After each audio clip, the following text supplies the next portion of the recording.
Hi everyone, I'm Abby Gavin. I'm an UAM student with the MAT program, and for my project 3 for educational psychology, I chose to cover Maslow's hierarchy of needs. So, Abraham Maslow, which is this guy over here to the right, was an American psychologist best known for his hierarchy of needs. This is depicted as a pyramid-like structure. The hierarchy orders human needs from basic physiological needs like nourishment to the goal of self-actualization, which Maslow said was the goal of all human beings. So here we have an image of that pyramid I was talking about.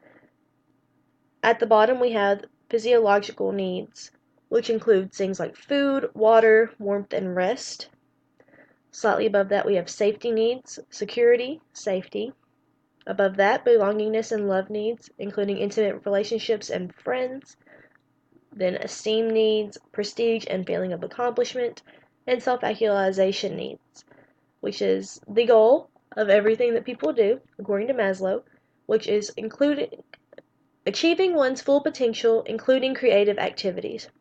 So as this picture has it, it's split up into 3 separate sections, with basic needs at the bottom with safety and physiological needs, psychological needs in the middle with esteem needs and belongingness and love, and then self-actualization at the top. So the basic needs are going to be the very physical things that people need. They're going to be things that are easier to obtain almost, but still very important. As we go up a little bit to psychological needs, those are going to be emotions and thought processes that are going to be harder to physically obtain. Self-actualization is going to be something that's going to be very hard for people to get. It just doesn't really happen all that easily. Okay, so I've also seen these needs grouped into deficiency needs and growth needs. So the term deficiency needs describes the first 4 levels of the hierarchy, from physiological needs to esteem needs. So deficiency needs come from deprivation, and when unmet, motivate people to fill these needs. The longer these needs go unmet, the larger they become. Like, the longer a person goes without eating, the hungrier they'll become, and the more important that will be. On the other side, we have the growth needs, which are known as the being needs, and refer to the needs at the top level of the pyramid. So these are those self-actualization needs. When deficiency needs are more or less met, an individual may begin working on his or her personal growth.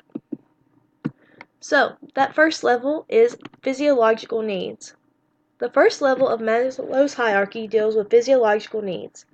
These are the most basic needs necessary for biological life: water, food, warmth, and sleep.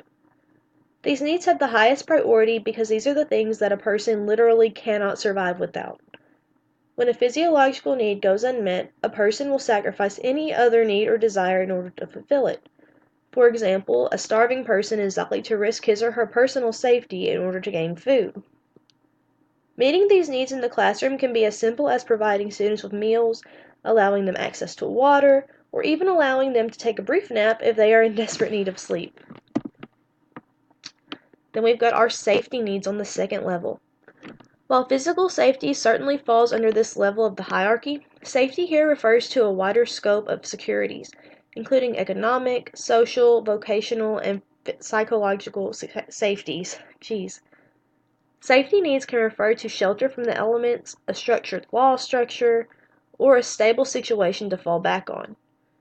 Without these things, people feel threatened and are therefore unable to concentrate on their other needs.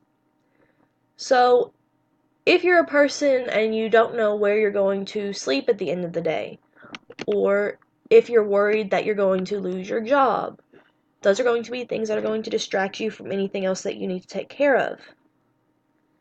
In education, we can meet our students' safety needs by creating a safe and orderly learning environment and by establishing a culture for learning and cooperation amongst our students. When our students aren't worried about what's going to happen in our classrooms, when they're not worried about if people are going to be cruel to them in our classrooms, they can complete the next level of their needs. They can focus more on what we need them to do. Third level is belongingness and love. As humans are social beings, people also need to have a sense of belonging and intimacy with others in order to be truly happy. Put simply, people need to feel loved. This need can be met through family relationships, friendships, romances, or even workplace communities. Lack of interactions and relations with other people can cause an individual to become lonely and depressed. On the other hand, being an active part of a community or social group can provide support for a person during hard times. Students can meet their belongingness needs through their friendships, their families, and their extracurricular activities.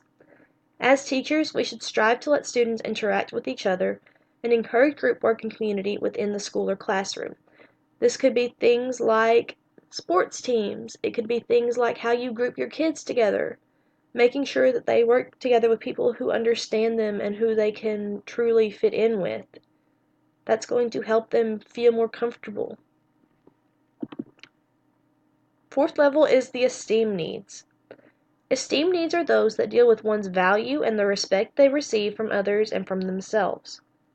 They deal with having a good reputation and having unique traits valued in the community. This need arises from a person's natural desire to feel important or exceptional, to have his or her talents and efforts addressed and appreciated by others. We all like to feel like what we're doing matters. Everyone likes to feel important some way or another. The fulfillment of this need enables people both to be creative and to embrace the talents of others around them. Whenever you feel good about yourself, you're going to be kinder to other people. That's just how it works. You're going to be more likely to compliment others whenever you know that your work will be complimented in turn. In the classroom, esteem needs can be met by providing students with positive feedback and by allowing them to give positive feedback to each other. Whenever students are allowed to acknowledge their own strengths, it's going to make them feel better about themselves. Whenever other people say, "Hey, Charlie, I noticed that you did really good with your textual details in your essay," that's going to be a good self-esteem boost. Or even, "I noticed that you're working really hard lately. Thank you for doing that." Fifth level is the self-actualization needs. This is the big one.